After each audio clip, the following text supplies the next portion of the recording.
Hey guys, welcome to Smack Talk Wrestling Reviews. I am your host Boise, and we got another double bill of NXT UK. I'm not complaining, I absolutely love watching NXT UK. And we have a packed 2 episodes. We have a United Kingdom Championship match. We have the crowning of the first NXT UK Women's Champion. And we have some absolutely brilliant matches. With all that said and done, let's hit the music.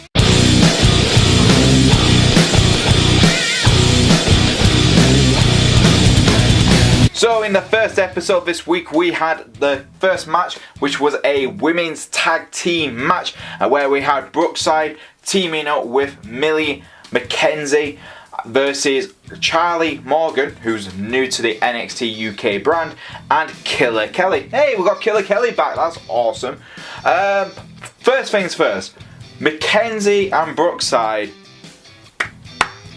well done, oh my god. These two are the 2 youngest competitors in NXT, and they are just absolutely brilliant. I cannot believe how talented they are for being so young. And you know, they haven't had that long experience like a lot of competitors have, yet they're just showing it. Mckenzie, who is trained by Dunne, so every time she was in the ring, and she's over as hell, mainly because she is damn good in the ring. Her suplexes are one of the crispest suplexes you will see from a young talent. She was getting bruiserweight chants all night, which was pretty damn cool. Brookside, obviously, daughter of legendary wrestler Brookside, so that was cool to see. Well, I've already talked about them both, but the match itself, I thought the handstand counter by Morgan, Jesus Christ, I thought that was a really impressive. At the start, where it was a slow-paced tag team match, you had Morgan's counters, which were quite impressive for me. Killer Kelly's aggressive strikes, she's always very aggressive, and it's always fun to watch her. Mckenzie's submission skills are just out of this world, and her suplexes just showing why she's at another level for someone that young.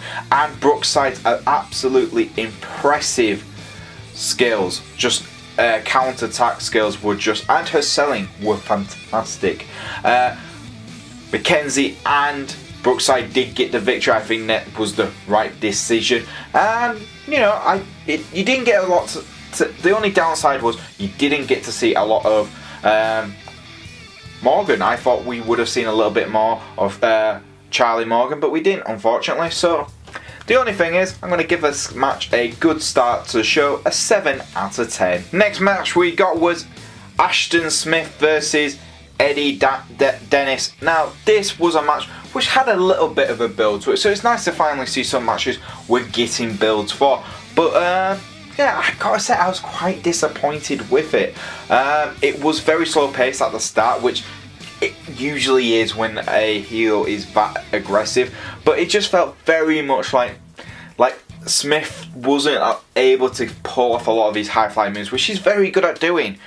Even though he's not at a cruiserweight level, he's very good at high flying moves, and he just didn't get a chance to actually show off his ability. Dennis was definitely the more aggressive. His strikes at the start were very hard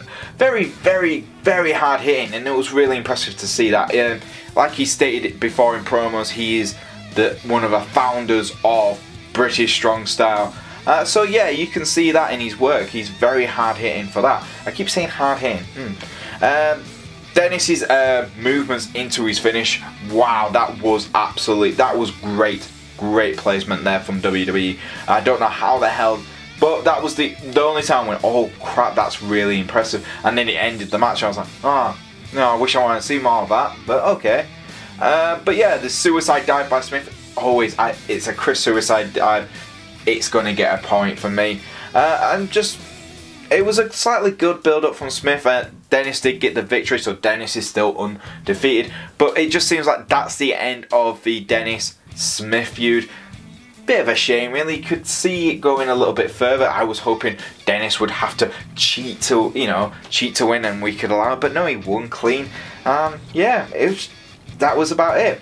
So I'm going to give this match a 6 out of 10. There is potential. I hope that we can have some more rematches between these two and really build up a feud. But if that's it for the feud, bit of a disappointment, really.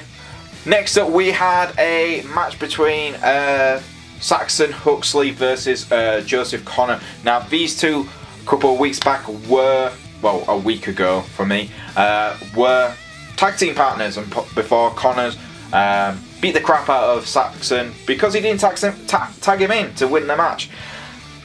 Kinda understandable, really.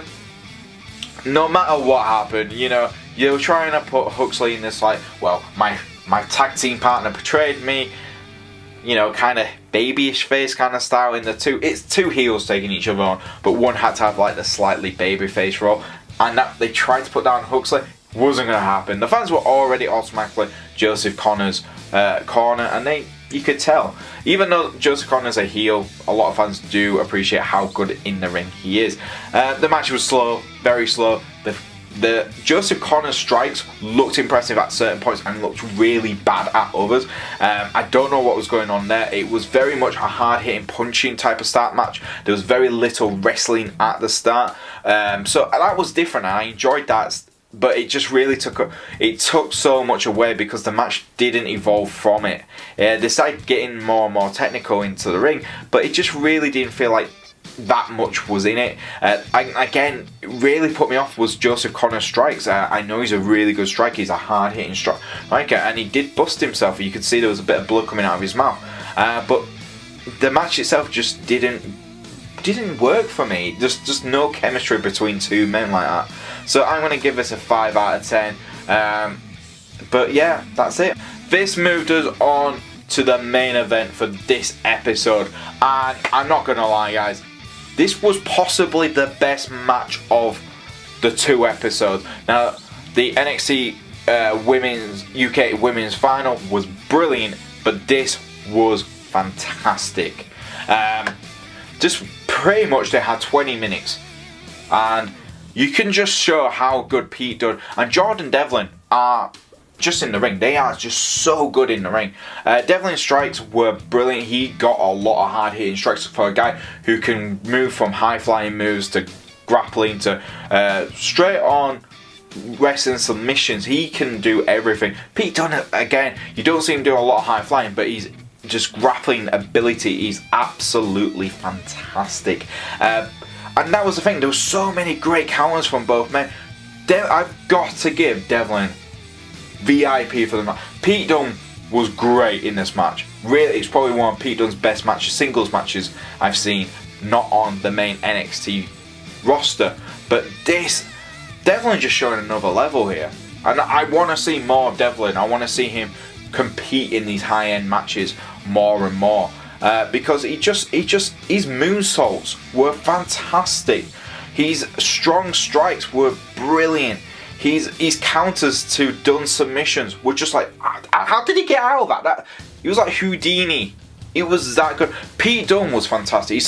His counters to get into submission locks were absolutely, and this is why Pete Dunne is probably one of my favourite ground pounding wrestlers we have in the UK scene. He's so good at being able to counter an opponent's counter into a submission base. It's just unbelievable.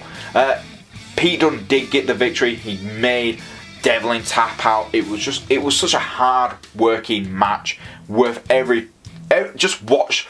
If you just want to watch NXT, if you're watching NXT with a friend who's never watched it before, the UK scene, make them watch that match. That will get them interested in this division.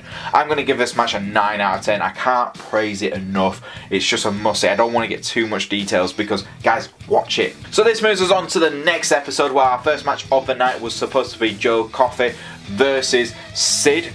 Sid, unfortunately, is unable to compete. He's still injured, but he got to choose his replacement. And who did he choose? None other than the first ever United Kingdom champion, Tyler Bates.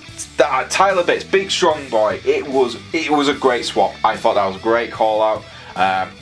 The fans weren't expecting it, and you could see the crowd just explode with that. The match itself was hard hitting. Tyler Bates had the advantage for quite a lot of the start of that match because of Coffey thinking, oh, I'm fighting Sid, there's no reason to worry. And then he sent Wolfgang and his brother Mark to the back because it's Sid. Tyler comes out, completely dominates. Wolfgang and Mark come out, trying, and the distraction does work. Good faction work in there by Wolfgang and Mark. I thought that was really good. Then Trent Seven comes out to help out a little bit more. The match ends in a DQ. First DQ match, I think, in NXT UK. So it's worth it. It continues the storyline between British Strong Style and the Scottish Kings, really. I'm going to call them the Scottish Kings from now on. But yeah, it was great. Everyone was shouting Pete Dunne, and Pete Dunne finally turned up and helped. Well, he pretty much the first time we've seen British Strong Style at full together in the ring, and that was great. They managed to beat off the Scottish Kings, Wolfgang, Mark, and Joe. And I think this was a great start to the show. There was changes, there was a great ability. Tyler Bates' unique counters are just some of the best you will see in this division. And it was just a great match to kick off this week's episode. Well, the second episode of this week. I'm going to give this an 8 out of 10. Worth checking out, guys. Next up, we had Ligero versus Dan Maloney.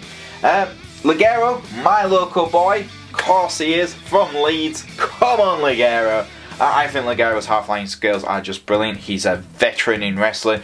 Dan never looked like he was going to take Ligero anywhere seriously, and that was the problem with the match. I never thought, oh, this young lad, he's been on once before, he's going to be a threat. And yeah, they tried to build up his strength and how he can, counter Ligero's high-fly moves with his, strong abilities, but it didn't really come across like that. For me, it just felt like, it just lasted a little bit longer than I expected, and that was a bit of a shame. It was a standard type of match. Good to see Ligero get another win. But yeah, apart from that, can't really praise it a lot. Ligero's high-flying moves are the best bit about this match. So I'm going to give this a 5 out of 10. Mainly because my boy Ligero is in the match. Next up, we had Amir Jordan and Kenny Williams tagging again to take on the newly formed team of Zack Gibson and James Drake. Now, these two have been tag team partners before outside NXT UK, but it's first time they've debuted as a team here. This was a good match, actually. Zack Gibson and James Drake just showing they have a very good chemistry. I do like Amir Jordan and Kenny Williams. I just wish they get a win at some point because they lost.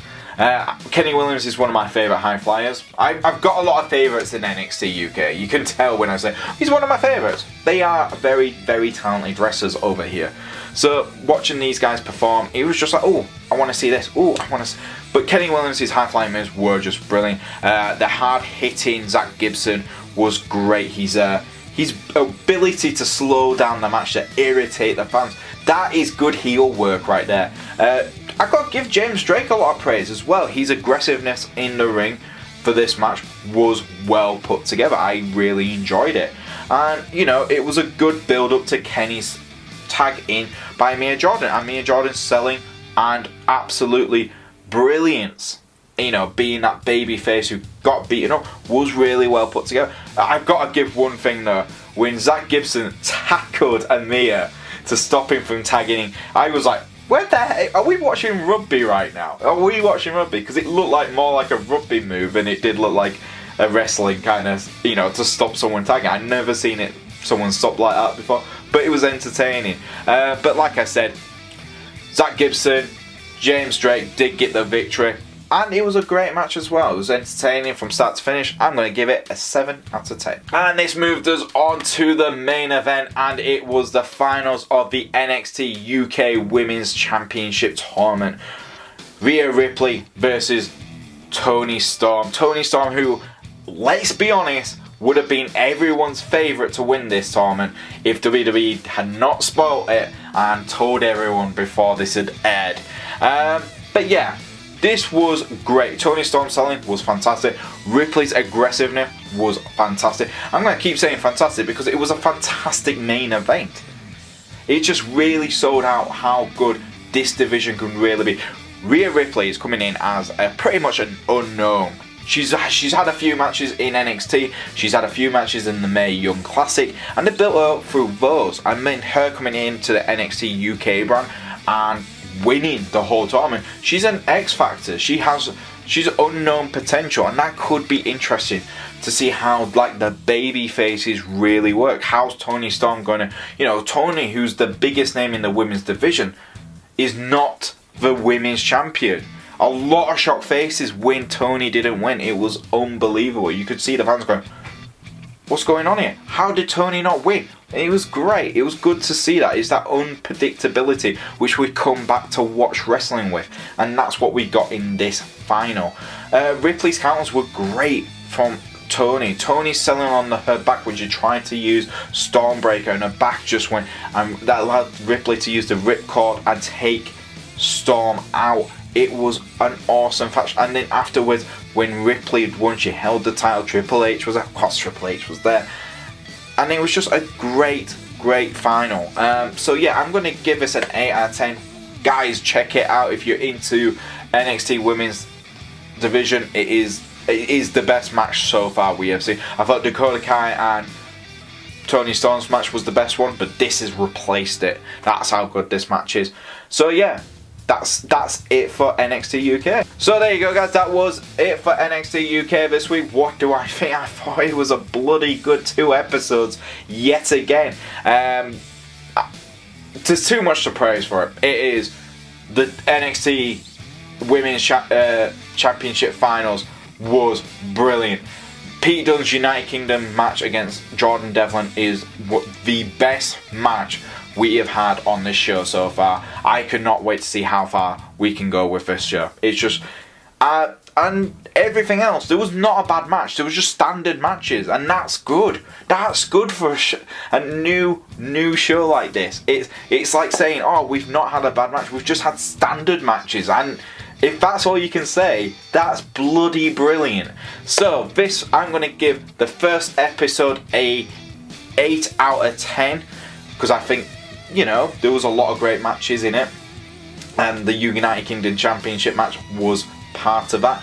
And I'm going to give the second episode an 8 out of 10, because I think there was a lot more better matches in the second episode, and I think that the finals was just fantastic as well. But what was your favourite part of NXT UK this week, guys? Leave it in the comments below. If you do like our videos, please like, subscribe, and press the bell to keep notified. Ding! And if you want to follow us on Twitter, you can do. It's at SmackTalkYouTube. And if you want to follow me on Twitter, it's at Boise88. And I'll see you guys next time on Smack Talk Wrestling Reviews.